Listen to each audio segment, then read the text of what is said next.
succeeded by his second son and namesake Henry. He was the last King of England to secure his succession on the battlefield, which he achieved by defeating King Richard III at the Battle of Bosworth Field, the final battle of the Wars of the Roses.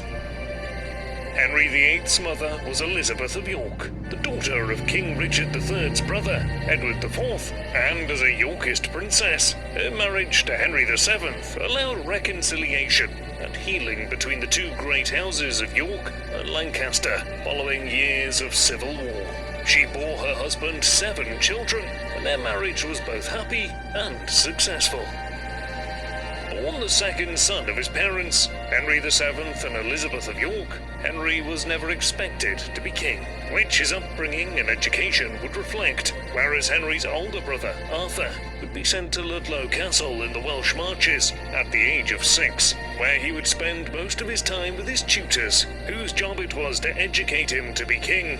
This was because, as his father's heir and Prince of Wales, he was expected to rule Wales in his father's name, as well as become king himself eventually. Meanwhile, Henry, being the spare rather than the heir, received a much less rigid and rather more liberal education. Henry had several tutors who taught him grammar, rhetoric, history, philosophy, logic, arithmetic, geometry, and languages, including French, Spanish, Italian, Latin, and Greek. Henry especially enjoyed his lessons in astronomy, navigation, and cartography, interests which would fuel his later interest in naval expansion. The young prince not only excelled at his academic studies, but showed an equal facility for both athletics and music. He was even said to have composed music of his own at various times throughout his life. Henry's education also featured the markers of Catholic, Renaissance Euro, humanist principles, which dominated intellectual life at the time, with its resurrection of the Greek and Roman classics, and the application of both knowledge and reason towards progress were often part of his everyday curriculum, as was Catholic observance and theology. Brought up with his sisters, Margaret, Mary, and Elizabeth, at the palace at Eltham, Henry had little contact with his brother Arthur, and it was the poet laureate John Skelton who educated Henry in moral duties, but it was his mother, Elizabeth of York, who was to teach him to write from an early age. This is evidenced by the similarities in handwriting style of mother and son, such as the written R, which they both wrote like a modern-day Z, and which differed from that of Henry's tutors.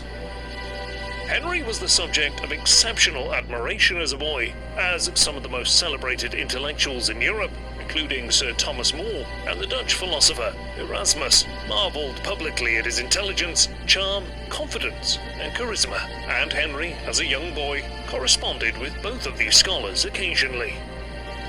In fact, Thomas More wrote about Henry in his poetry, calling him a saviour and a new messiah, but the compliments may have been given to gain his favour, especially in light of his great generosity. Playing on the young king's vanity, he writes that Henry has the virtue of a devoted husband, brilliant sportsman and scholar, as well as being a chivalrous prince. In 1499, Henry received Thomas More and the poet Erasmus at Eltham Palace. More presented Henry with a gift on their meeting, but Erasmus had no gift, so Henry teased him to create some poetry, which Erasmus sent to Henry with a flattering covering letter, stating that the intellect of scholars attains immortality.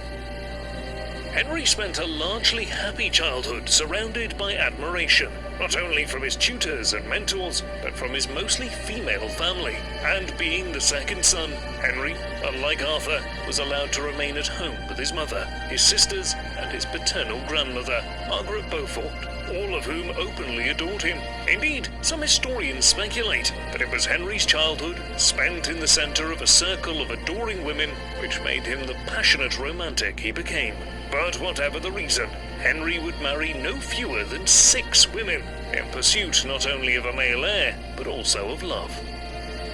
In 1502, Henry's older brother, Arthur, died, possibly of tuberculosis or perhaps of the sweating sickness, a mysterious disease which various historians speculate might have been either anthrax, influenza, or possibly hantavirus. Also, within less than a year, Henry's beloved mother would follow her eldest son to the grave, dying of what was known as childbed fever, or puerperal fever, only a week after giving birth to her last child, a girl who would only live 8 days. Young Henry's world was now turned upside down. Henry VII took his 11-year-old son and his education firmly in hand. Now that it was clear that the boy would be king, this was the beginning of a battle between father and son. As while Arthur was still alive, Henry could be safely ignored. But now that Arthur was dead, and Henry was the Prince of Wales, the dower forbidding Henry VII became heavily involved in his son's daily life, which resulted in many a tussle of wills between the two. Chief among them concerned his father's prohibition of Henry's participation in extreme sports, the life of the Prince of Wales being too valuable to risk. Henry's desire to engage in competitive sports, particularly warriors' tournaments and jousting, was understandable for a young member of the elite, raised in the age of the idealized warrior king.